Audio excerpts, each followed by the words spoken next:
Fighting on July the 2nd and the morning of the 3rd was on the flanks of the Northern Line. But during the night of the 2nd, Lee had held his council of war, and he laid plans for the 3rd day's battle for Pickett's charge. Now Lee's idea for July the 3rd was to break that Northern Line about the center, then use the Northern Army up by detail. General Longstreet, who was in command of the 1st Corps and the right wing of Lee's army, and Pickett's division was a member of Longstreet's corps, they claimed that Longstreet was opposed to that attack, Pickett's charge. But on July the 3rd, starting at just about 1 o'clock at noon on July the 3rd, the Southern artillery along Seminary Ridge, the ridge is 4 miles long, opened fire. The Northern guns on Cemetery Ridge, which is just 2 miles long, returned that fire. And that artillery duel continued for 2 hours. Now, while the artillery duel was on, they claimed that General Warren, riding on the Little Round Top, that from that hill he saw the Southern infantry moving in through the timber along the Seminary Beach. He notified General Meade. Meade, in turn, notified General Hunt, who was chief of the Northern Artillery. Hunt issued an order back at the cemetery for approximately 80 guns on Cemetery Ridge to be silenced. The idea was to give those muzzle-loading guns a chance to cool, replace good guns for disabled guns, and replenish their supplies along their front battle line. Now, they claim as that order went along the 2-mile ridge, as the artillery gradually ceased firing along that line, some claim that that led Lee to believe that he had silenced those Northern guns through the artillery duel, either demolished those guns or exhausted their supplies. At least at that time, Pickett's charge was ordered. Now, for Pickett's charge on July the 3rd, 15,000 Southern infantry troops moved out from Seminary Beach. Those 15,000 men, led by Pickett's division, the flower of Lee's army, the best trained and best equipped, all Virginia boys.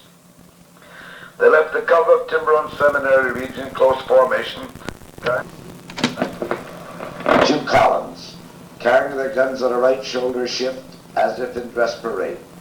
They marched halfway across those cleared fields before approximately 80 Northern artillery guns along the Cemetery Ridge opened fire. First with solid shot, then what was known as grape and canister explosive shells, and finally double canisters. The Southern troops got up within 10 yards of that Northern line. When they struck the center of the line, that charge was led by General Armstead, a brigade commander out of Pickett's division. Armstead crossed the stone wall at the angle known as the Bloody Angle today and fell mortally wounded. Now, those men in the front ranks leading Pickett's charge on July the 3rd, their attack ended in a hand-to-hand conflict. Those men, they were compelled to throw down their arms and surrender. Those in the rear ranks and back on the flanks retreated back onto Seminary Ridge. And that Pickett's charge, from the time they left the clump of timber until they started to retreat, they claimed the time was not more than 50 minutes. The distance across those fields, 1 mile. And the Confederate Army suffered a loss of approximately 10,000 men out of 15,000 in 50 minutes' time. General Picket and a Lieutenant Smith, those were the only 2 surviving officers out of Pickett's division after the charge.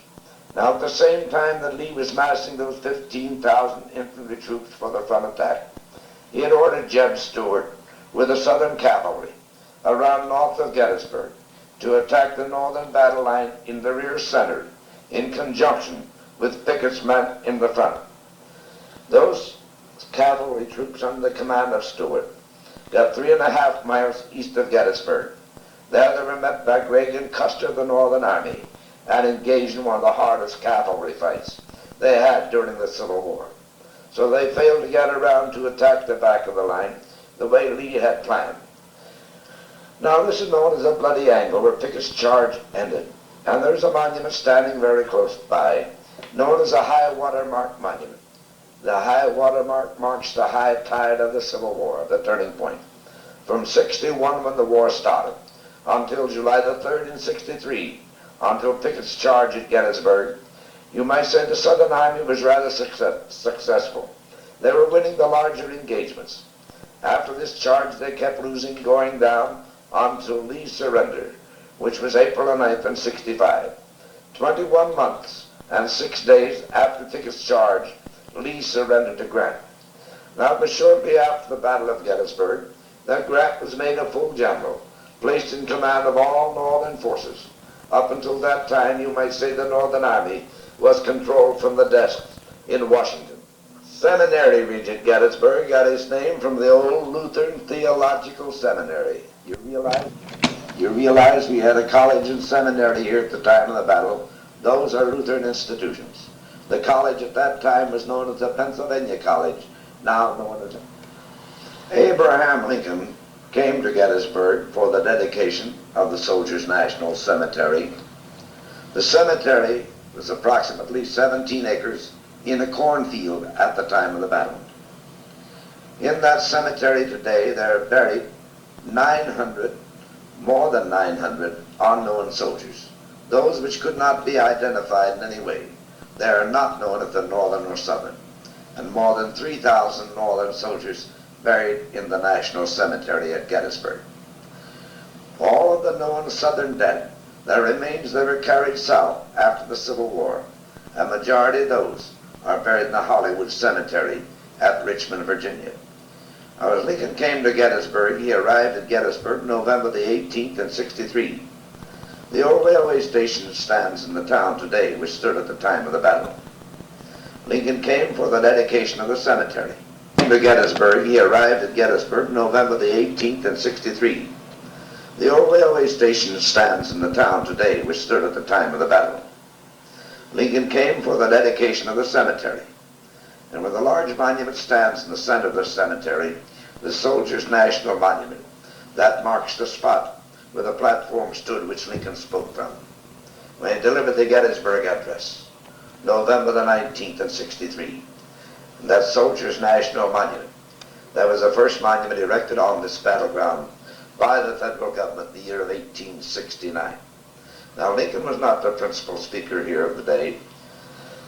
Edward Everett was the principal speaker, the orator of the day. But very few people ever read his speech, while Lincoln's Gettysburg Address has been memorized, you might say, in all schools in the United States, and read by people of many countries in different form. That Soldiers' National Monument, first monument erected by the government.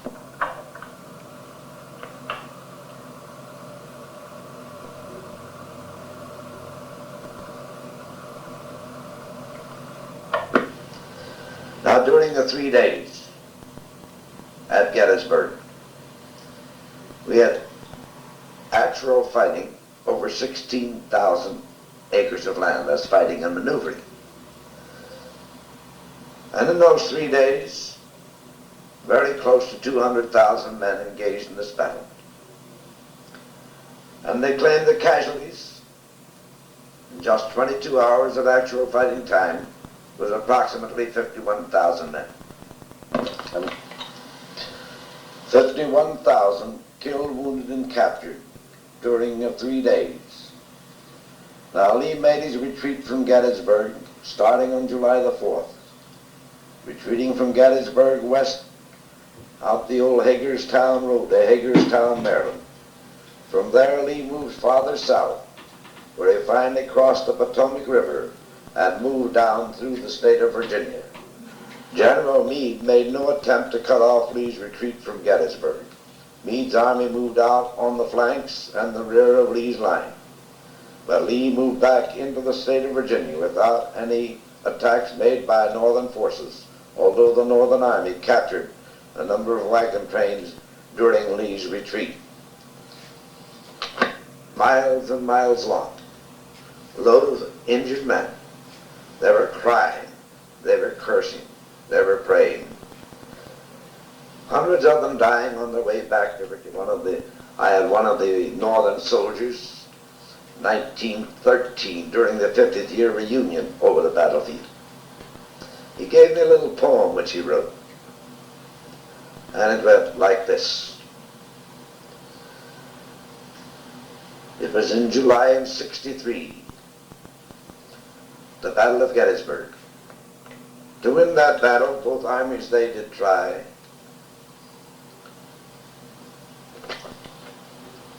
When General Lee gave each staff a slip and sent it to each corps, he had 100,000 men who bravely stood before. The wheat was ripe, about to cut, was rolled and trampled out. The Johnnies in the devil's den, but soon they got them out. They thought to capture both round tops would just be their fun. But the Johnnies, they were going. We have on this battlefield today more than 2,000 monuments and markers.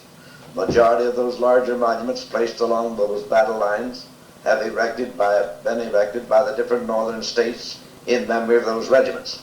They do not mark any particular spot where anyone was killed or injured, merely mark the location of those northern forces before being attacked and the Confederate positions before going into action.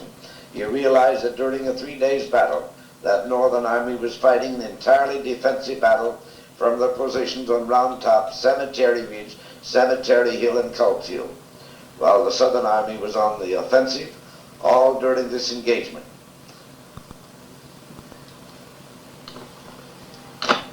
Those larger monuments and markers on the field marked positions, brigades, divisions, or regiments occupied before being attacked.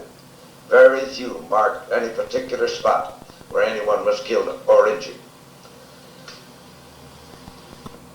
During a 3 days battle, I'd like to state while Abraham Lincoln was in Gettysburg, he attended the Presbyterian Church. Although they claimed that Lincoln was not a member of any church, John Burns, the hero citizen of Gettysburg, attended church with Abraham Lincoln. Now this battlefield is considered one of the best marked fields in the world. The position of every northern regiment which fought in this battle is marked on this field, even their flank markers. While on the Confederate lines, we have state memorials erected by southern states with brigade and division markers, all erected by the federal government, marking those positions those southern forces occupied before going into action and making their attacks on this field July the 1st, 2nd, and 3rd. As soon as approximately 2 hours' time. I didn't name all the generals and commanding officers. We had 7 corps of the Northern Army at Gettysburg, 3 corps of the Confederate Army. But the Confederates had almost as many men in their 3 corps as the Northern had in their 7. See, the Confederate Army was just reorganized before this invasion of the North, while those Northern regiments, they were not filled up since '61, 2 years before this battle. And I thank you. This concludes the story of the Battle of Gettysburg as presented by Edgar G. Shealer, who is my father and who was a battlefield guide for over 60 years and who has probably forgotten more than he has remembered, but he gave me this tape when he was 85 years old. Therefore, we can take that into consideration if there's anything that he left out. But I doubt that there's very little. Thank you.